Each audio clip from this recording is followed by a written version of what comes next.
আচ্ছা, যখন তোমাদের কোনো জিনিস নিয়ে চিন্তাভাবনা বেশি হয়, ডিপ্রেশনে চলে যাও, অথবা জীবনে কি পেয়েছো আর কি পাওনি, বা কি পাবে আর কি পাবে না, যখন তোমাদের মন খুব খারাপ হয়, তখন তোমরা কি করো? চুপ করে বসে থাকো, সেই জিনিসটা নিয়ে ভাবতে থাকো, নাকি কাজ করো? আমার বরের সাথে যদি ঝগড়া হয়, বা কখনো কোনো সময় কারোর উপর মনোমালিন্য হয় কারোর সঙ্গে, তখন আমি কাজ করতেই বেশি ভালোবাসি।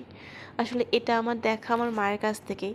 আমার মায়ের যখন কখনো মন খারাপ হতো কি না, তখন মাকে দেখতাম যা কাজ করতো তার থেকে আরও বেশি বেশি পরিমাণে কাজ করতো, যাতে সেই সব চিন্তাভাবনাগুলো মনের মধ্যে কোনো রকম খারাপ প্রভাব না ফেলতে পারে। আসলে জীবনে কি পেয়েছি আর কি পাইনি এসব না, শুধুমাত্র উপলক্ষই ভাবনা।